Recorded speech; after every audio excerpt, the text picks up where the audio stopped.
Здравейте! Донесох нова машина, която е изцяло в стила на серията TUF.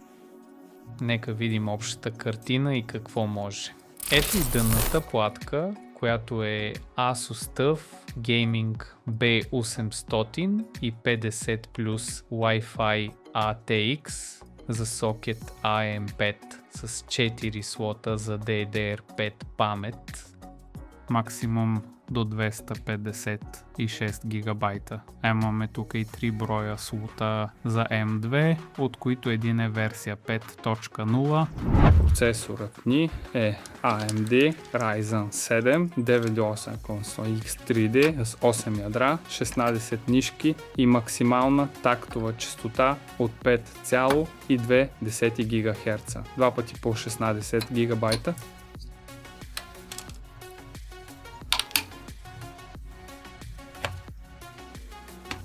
Два пъти по 16 гигабайта оперативна памет влизат в дънната платка.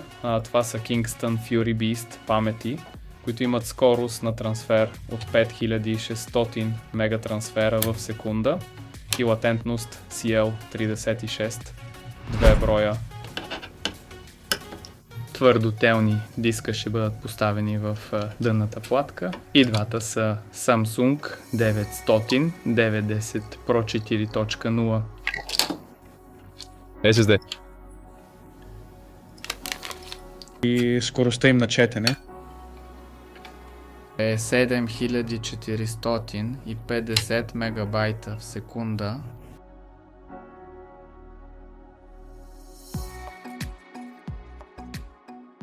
Захранващият ни блок също е Asus TUF Gaming. Захранване от 1000 вата. И е с златен сертификат.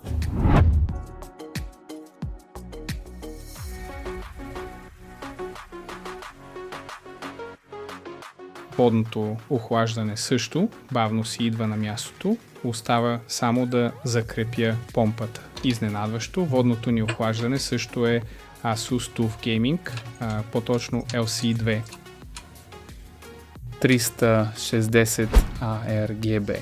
Стигнахме до видеокартата, която се чудите каква ли е.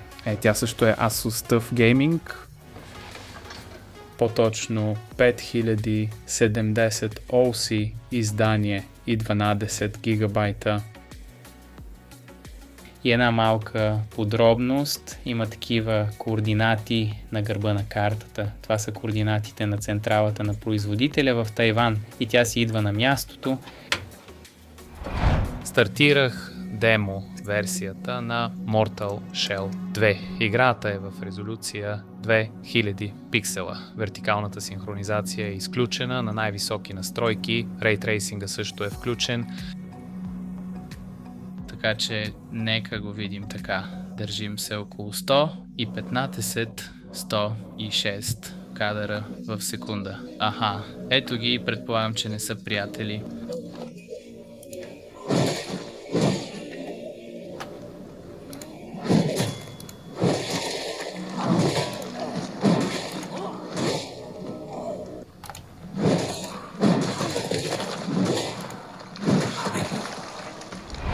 Ето ме и в следващата игра, която е Прагмата на 2048 пиксела на високи, най-високи настройки с включен Ray Tracing и така сме близо до 60 кадъра в секунда.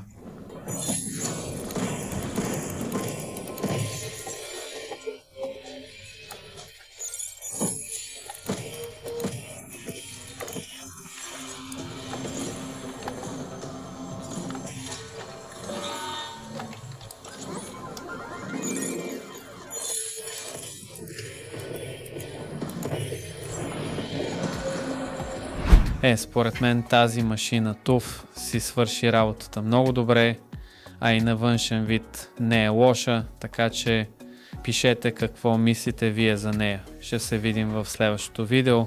Чао!